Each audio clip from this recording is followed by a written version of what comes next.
안녕하세요. 호주 이야기를 들려드리는 꽃님 오빠입니다. 오늘도 제 영상을 클릭해 주셔서 감사합니다. 오늘은 호주 영주권과 관련해서 많은 문의를 주시는 사회복지사에 대해서 안내를 좀 해드리려고 합니다. 제 주변에 사회복지사로 일을 하고 계시는 분이 있으면 이렇게 초대해서 같이 인터뷰 형식으로 하면 좋은데, 아쉽게도 제 주변에는 사회복지사로 일하시는 분은 안 계시네요. 하지만 오늘은 제가 호주 정부에서 나오는 통계 자료를 바탕으로 호주에서 사회복지사는 어떤 일을 하는지, 그리고 대략적인 연봉은 어느 정도 되는지 등을 통계를 보면서 설명을 좀 드릴게요. 우선 사회복지사라는 이 직업에 대해서 이해를 좀 하셔야 되는데요. 많은 분들이 상담을 받기 전에는 사회복지사라는 게 이렇게 피지컬한 일을 많이 하는, 그러니까 필드에서 봉사활동을 많이 하는 그런 직종으로 잘못 알고 오시는 분들이 계시더라고요.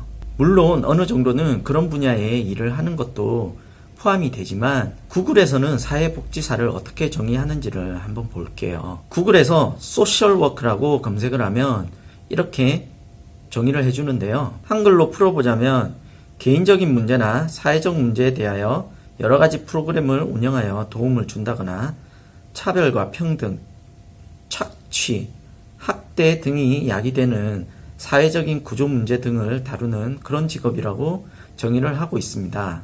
좀 더 설명을 드리자면, 기아, 전쟁, 난민 등과 관련한 국제적인 이슈에도 관여를 하고요. 알코올 중독이나 마약 중독 이런 것과 관련된 우리 주변에서 흔히 볼 수 있는 개인적인 이슈에 대한 상담도 하고 있는 그런 직종이에요. 단순하게 장애가 있는 분들을 돌보거나 노인분들을 돌보는 그런 직종은 아니에요. 그러면 호주 정부에서 나오는 통계 자료를 보면서 호주에서의 사회복지사의 연봉과 미래 전망, 남녀 비율은 어떻게 되는지, 그리고 평균 업무 시간 이런 것들을 좀 알아볼게요. 평균 주급은 세전 그로스 주급으로 호주 달러로 1829불, 한화로 약 150만원 정도 되네요. 연봉으로는 약 7,800만원 정도 보시면 되겠고요.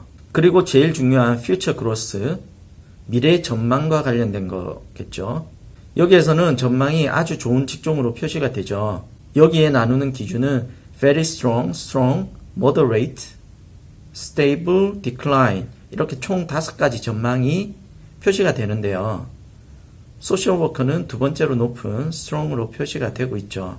그리고 lower unemployment, 즉 관련 학위를 졸업하고 나서 실업자가 적다는 얘기죠. 그리고 very high skill 이라고 표시가 되어 있는데, 이거는 높은 학력과 기술이 요구된다는 거거든요. 그래서 그만큼 경쟁률도 낮다고 보시면 돼요. 만약에 낮은 기술이 요구되는 직업이라면 그 직종으로 진입의 문턱이 낮기 때문에 그만큼 경쟁도 치열해지고, 그러다 보면 기술에 대한 단가가 낮아지니까 주급과 연봉이 낮아질 수밖에 없겠죠. 그리고 주당 평균 41시간 일을 한다고 표시가 되네요. 평균적으로 풀타임을 37시간, 38시간 정도 얘기하는데, 그 외의 시간은 추가 업무 수당을 받는다고 보시면 되고요. 관련 직종에 여성의 비율이 상당히 높다는 것을 확인하실 수가 있겠네요. 그리고 이 그래프는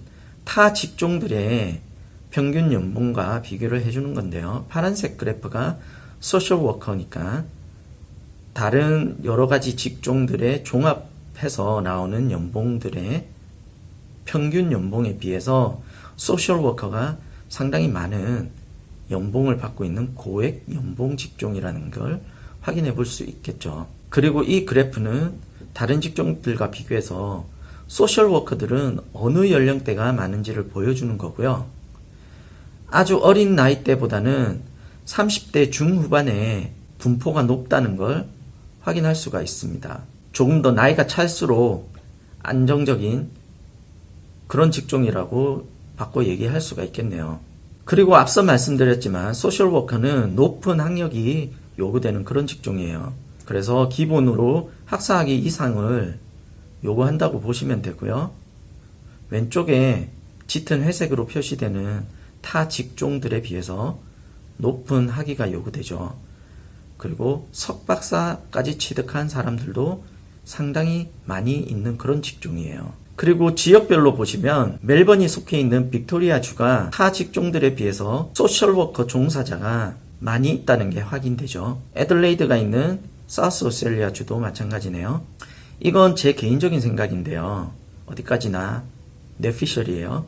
멜번의 경우에는 마약과 알코올 중독자가 좀 많아서 그렇지 않을까라는 제 생각이고요. 애들레이드는 은퇴한 인구가 많기 때문에 그렇지 않을까라고 생각을 해봅니다. 멜번에 알코올 중독자랑 마약 중독자가 좀 많은 이유는 제가 멜번에 그래도 한 4년 정도 유학생활을 했었는데요. 멜번에는 카지노가 있잖아요. 크라운 카지노라고 해서 남반구에서 제일 큰 규모의 카지노예요. 그러다 보니까 알코올 중독자가 좀 많은 편인 것 같고요. 그리고 동네마다 포키라는 게 있죠. 제가 지금 살고 있는 퍼스에는 동네 주점에도 포키가 없어요.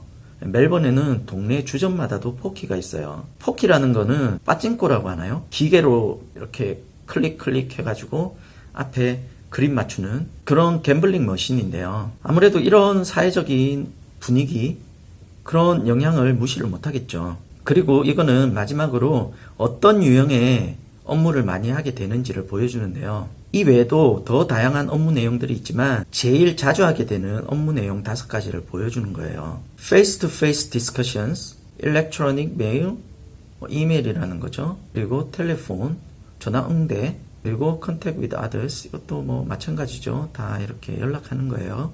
이렇게 대부분의 업무들이 커뮤니케이션을 하게 되는 그런 업무들이에요. 봉사센터에 나가서 물리적인 봉사를 하는 그런 일이 아니기 때문에 영어를 잘하셔야 해요. 그래서 소셜워크 과정으로 대학교나 대학원을 이렇게 호주 유학을 알아보신다면 입학에 요구되는 영어 성적이 상당히 높다는 걸 알 수 있어요. IELTS 기준으로 일반적으로 7.0 이상의 영어 성적이 요구가 되죠. 오늘 영상에서는 이렇게 호주에서 소셜워크라는 직업이 어떤 건지, 그리고 어떤 일을 하는지, 그리고 연봉은 어느 정도 되는지, 미래의 전망은 어느 정도 되는지 그런 내용들을 좀 살펴봤습니다. 사회복지사가 아닌 호주에서 다른 직종으로 뭐 예를 들어 타일 하시는 분들, 아니면 요리사는 어느 정도 뭐 연봉이 되는지, 그런 요리사에 대한 미래 전망은 어느 정도 되는지 여러 가지 직종에 대해서 개인적으로 알고 싶으시면 아래에 댓글로 남겨주세요. 그러면 제가 자료를 찾아서 다시 한번 영상을 또 올려드릴게요. 구독과 좋아요 누르시는 것도 잊지 마시고요. 제 영상 시청해 주셔서 감사합니다.